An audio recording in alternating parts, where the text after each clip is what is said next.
Bien, mesdames, messieurs, je vous propose de commencer ce conseil municipal, le premier de l'année 2024. Merci de votre présence. Comme on est encore au mois de janvier, je vous souhaite à tous une très bonne année 2024 avec plein de choses positives personnelles et puis aussi, bien sûr, avec plein d'éléments positifs pour notre ville. Je remercier tous ceux qui ont participé aux vœux le samedi dernier, qui était où il y avait beaucoup de monde, mais des vœux un peu froids. Voilà. Depuis, ça s'est réchauffé. Je ne sais pas si c'est lié, s'il y a un lien, mais ces vœux populaires ont été et sont toujours très très appréciés. Merci à tous ceux qui étaient présents. Je voudrais aussi vous dire que la place à ma droite, là, est vide.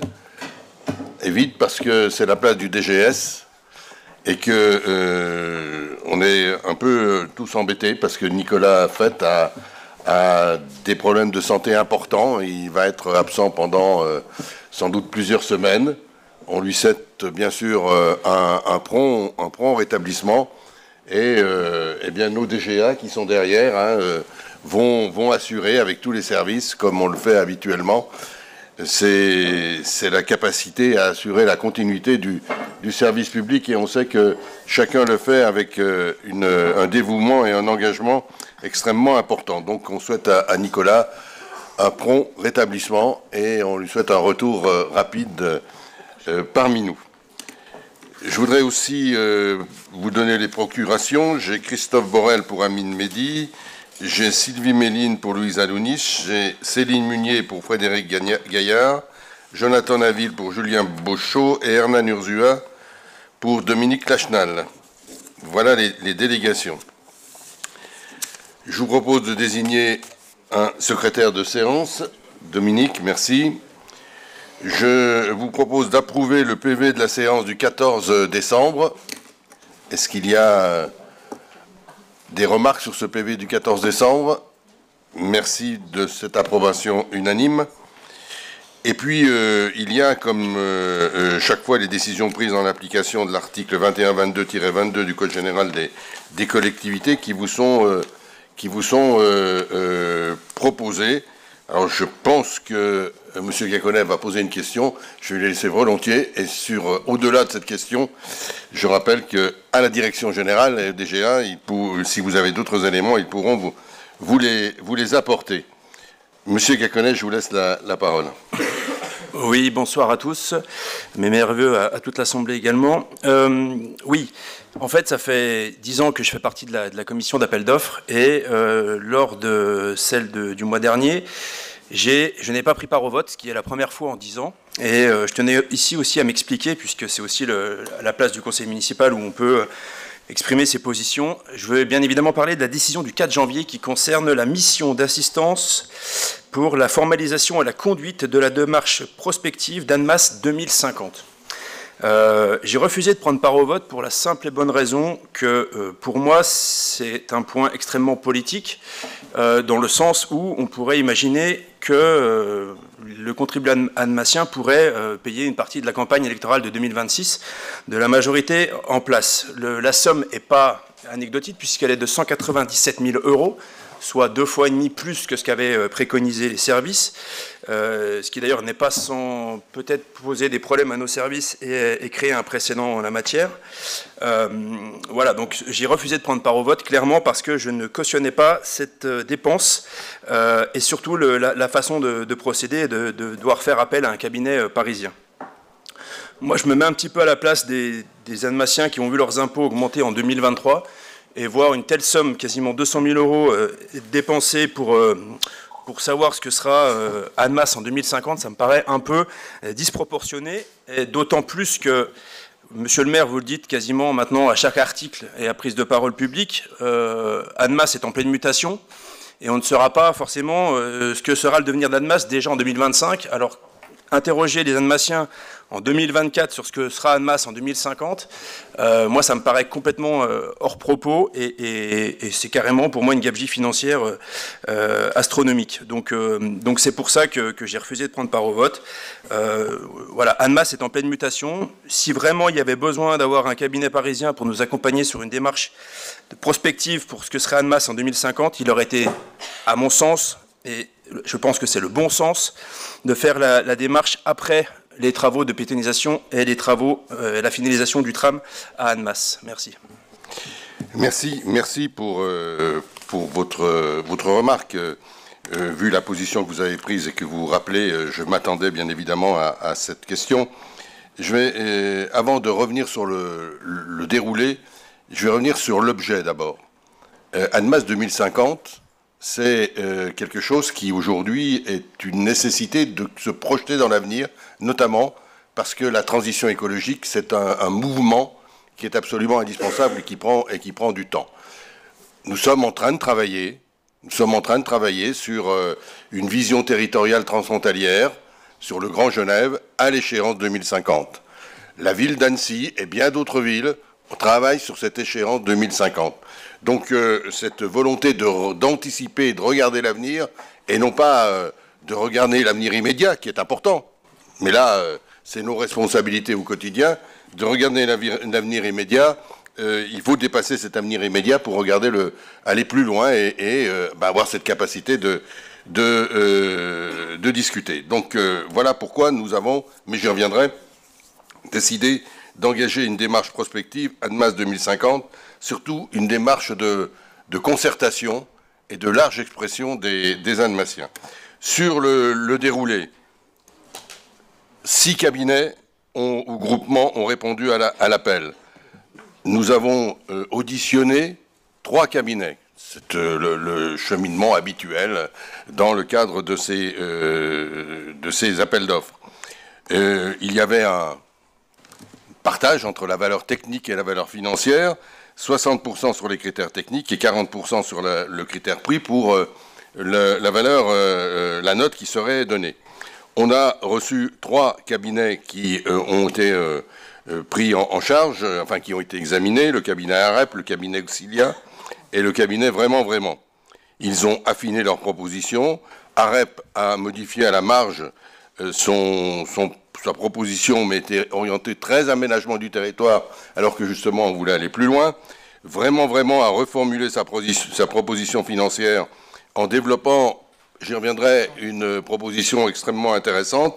Et Auxilia est resté sur une proposition qui contenait finalement 2 temps forts, avec des camps, il appelait des camps, pour étudier l'ensemble des thématiques souhaitées. Mais je ne rentre pas plus dans les détails. Lors de la commission d'achat, il est apparu que l'approche technique de Vraiment abordait la démarche de prospective dans un spectre plus large qu'Auxilia. C'est-à-dire que ce qu'il nous proposait, c'est de rencontrer plus de monde, de faire participer plus de gens, et de le faire sur un temps qui était plus long, et avec une présence plus longue, plus importante sur le terrain. Il posait la question non seulement de l'avenir, mais de la transformation de l'action publique pour l'avenir. Et c'est un élément essentiel. Et penser la ville du futur, c'était aussi penser comment elle sera administrée. Et ça, c'est des éléments de réflexion qui étaient tout à fait intéressants.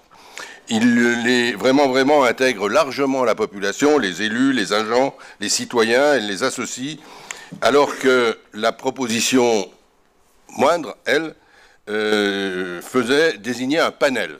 C'est qu'un panel, on prend des gens, et le panel continuait tout le long. La grande différence, c'est que vraiment, il propose d'aller chercher les gens et de les faire participer sur le temps. Ça nous a semblé être la meilleure proposition dans le cadre de nos objectifs de concertation. Voilà, c'est clair. On vient de réussir une concertation assez exemplaire. Alors c'est vrai que les oppositions n'ont pas beaucoup participé, mais la population a participé et les assises ont vu, je le rappelle le chiffre, 1220 personnes s'exprimer et des gens qu'on n'entend jamais. Je crois que c'est un peu notre signature, la participation, l'appel à la population, la volonté de concerter. C'est une signature de notre équipe et de notre ville. Eh bien, quand on va vers une concertation importante, réfléchir sur le futur, voir comment on va faire que cette ville qui se transforme, et vous avez bien raison de le dire, qui se transforme aujourd'hui, comment on va la gérer, comment on va l'imaginer, les Alsaciens vont l'imaginer pour la suite. Et donc, je suis à la fois pas étonné sur votre question, parce que d'abord, elle est tout à fait de votre droit, et vous étiez membre de la commission d'appel d'offres, mais je constate quand même que chaque fois que nous engageons une large concertation, vous êtes globalement l'opposition, les oppositions, soit opposées, soit réticents. Vous en votez certaines, mais soit opposées, soit réticents. Et je reviens sur le cas des assises, qui en effet vont nous permettre d'arriver devant ce Conseil au mois de mars avec un plan d'action important, qui d'ailleurs trouve déjà sa réalisation, parce qu'on n'attendra pas, il y a des choses que les gens attendent de manière importante. Et hier, on inaugurait, enfin on ouvrait le J.5 dans sa situation nouvelle à la Maison des Sports, avec des constats et des chiffres extrêmement intéressants. Et puis, on ouvre un espace sportif avec l'espace Tessa Worley sur le quartier, enfin au bord du quartier. Ces éléments-là sont des premières réponses à tout ce qui a été dit pendant les assises, et ça a été dit par les gens, par les habitants, et notamment les jeunes. Et ça, c'est quelque chose d'essentiel. C'est si vous n'étiez pas là, les uns ou les autres, bah tant pis. Mais votre place était là. Vous avez été invité à chaque moment pour cette concertation et à toutes les étapes. Enfin, vous nous faites le procès de dire vous préparez 2026 avec ça. Voilà. Mais, M. Gacquenay, et je m'adresse aux autres membres de l'opposition, ce travail sur Annemasse 2050, il est ouvert à tous, y compris à vous. Et je me féliciterais, peut-être, que dans votre programme ou dans le programme de ceux qui vous représenteront pour 2026, il y ait plein de choses qui soient tirées de cette consultation. C'est quelque chose qui serait tout à fait normal. Donc, c'est pas une volonté de s'accaparer une réflexion, c'est au contraire une volonté de l'ouvrir à tout le monde. Et on ne va pas trier les gens qui vont intervenir. Voilà, c'est quelque chose que je crois essentiel. Et je pense que, encore une fois, c'est une vraie signature de notre ville que de mettre en avant ces temps de concertation. Nous n'avons aucune volonté d'exclusivité ou d'exclure des gens dans cette concertation. Aucune. Donc la place est ouverte à tous. L'intérêt, c'est aussi parce que le projet qui nous est proposé est très important et il y aura beaucoup de personnes contactées. Ils seront très présents aussi. 217 jours contre 147 pour l'autre équipe. Ça fait une présence très importante et ça se paye. C'est sans doute un des éléments de la différence de prix. Mais moi, je souhaite une concertation de qualité, je souhaite une concertation efficace et je crois qu'on a fait le bon choix. Vous le savez, c'est la règle. La commission d'appel d'offres propose, le maire décide, c'est la règle, et il s'explique dans sa décision, y compris par écrit, à l'ensemble des gens qui ont participé, qui ont candidaté. Voilà, c'est notre conception de la démocratie, donner la parole aux Annemassiens le plus largement possible pour qu'ils imaginent leur avenir. Et je pense là, et je vous appelle vraiment à participer, je pense là qu'on a fait un choix important. Et cette année 2024 sera, j'en suis sûr, très riche dans ce domaine-là. Je vous laisse juste un mot, M. Gacquenay, parce qu'on ne va pas engager un débat. Non, on ne va pas engager de débat. Après, il est vrai que si on a réussi à capter 1220 personnes avec 50 000 euros, j'imagine même pas ce qu'on peut capter en multipliant par 4 cette somme. 4 fois plus. Bah, tant mieux, je vous le souhaite d'ailleurs. Mais juste une petite parenthèse par rapport aux assises du quartier du Perrier. Je trouve assez malhonnête de votre part de dire qu'on n'a pas participé. En fait, alors peut-être que les mails se sont perdus ou que j'ai pas été mis dans la boucle des mails. Quand on nous a demandé d'être là ici autour de la table pour évoquer tous ensemble et sans la presse, on était présents. Après, on a découvert dans le journal effectivement que vos conseillers étaient présents sur le quartier du Perrier pour aller solliciter la parole des habitants. Or, aucun membre de l'opposition élargie, enfin, dans son ensemble, n'ont été convoqués pour vous accompagner sur le terrain. Voilà. Et ça aurait été notre rôle. Pas de nous exclure et finalement de nous inviter que pour nous entendre ou entendre des griefs qu'on a pu remonter à droite et à gauche. Là, on n'a jamais été invités. Et on découvre ça, on découvre des photos d'élus de votre camp sur des tables rondes au Perrier, sur des tentes au Perrier. Aucune personne de l'opposition n'a été invitée à ce moment-là. Et ça, ce n'est pas normal et c'est de la malhonnêteté intellectuelle de le dire. Alors, d'abord, l'information, elle était générale et vous étiez, je l'avais dit ici au conseil municipal, que vous étiez largement invité. S'il faut une invitation en bonne et due forme pour dire... personne n'a eu, dans la majorité, une invitation à bonne et due forme. Il y avait un plan de travail et les mondes y étaient.